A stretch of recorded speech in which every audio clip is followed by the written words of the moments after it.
Critical Eye 7, Agitator 7, Critical Boost 3, and Weakness Exploit 3. These are the 4 core skills that most melee players will maximize in order to get the best DPS when it comes to Monster Hunter World Iceborne. But is it possible to actually reach all of these skills into their maximum levels without using any rare decorations? Let's go ahead and find out.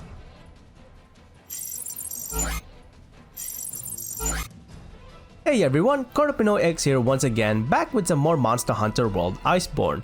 Now today what we are going to be taking a look at is the Raging Brachydios pieces in the Iceborne expansion and how easy it is to maximize Crit Eye, Agitator, Crit Boost, and Weakness Exploit without actually utilizing any rare decorations when it comes to this game.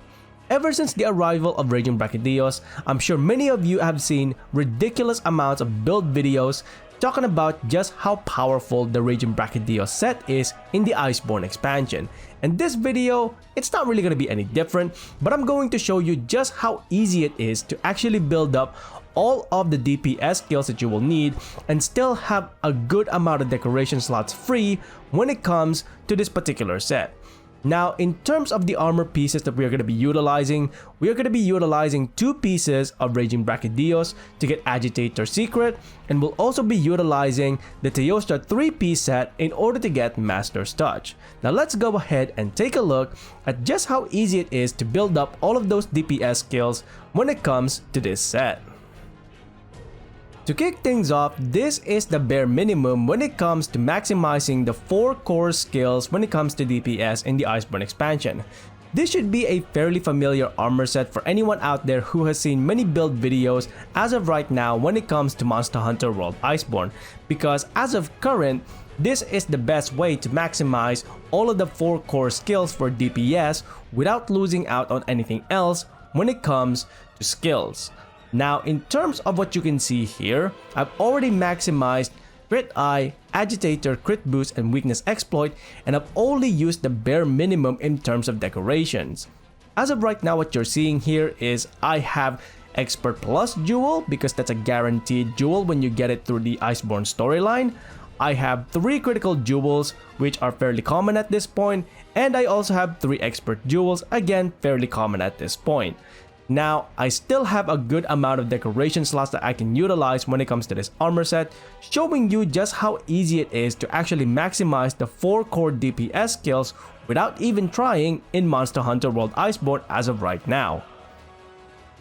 The great thing about this armor set is that it's very versatile. Now if you take a look here, as you can see, I still have a number of decoration slots that I can personally utilize to my own personal liking. Now here are some builds that I personally made when it comes to using the bare minimum as a template and working around some skills that I think would complement the weapon type that I'm using at the time. Now certain weapon types such as the Charge Blade will need supplementary skills. In the case of Charge Blade, you will need to have Artillery 3 as well as Capacity Boost in order to truly maximize the performance of the Charge Blade if it has Impact File. However, depending on your own personal playstyle, you may not want that, so it's completely up to you how you build the versatility of this armor set. At the end of the day, you don't need to follow the full meta of Monster Hunter World Iceborne. The meta is there for you as a template, and then you change that meta to suit your own personal taste. That's how I see it when it comes to Monster Hunter World Iceborne and creating your own personal build when it comes to the game. So overall, the versatility of this set is really awesome because you can utilize it in your own personal way, in your own personal playstyle.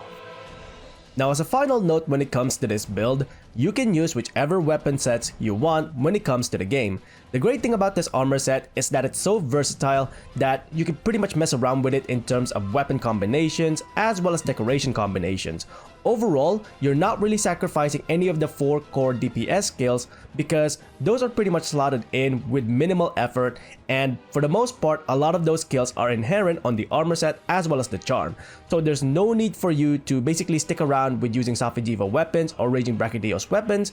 You can use whichever weapons you want depending on your own personal playstyle when it comes to this armor set. And that is pretty much it for this video, taking a look at the most ridiculous armor set combination in Monster Hunter World Iceborne as of right now. Some people may find even more ridiculous combinations when it comes to this armor set. However, for the time being, this is the most effective one that I've seen so far that utilizes the 4 core DPS skills without having to touch them in any way, shape, or form once you start adding in even more supplementary skills when it comes to this build.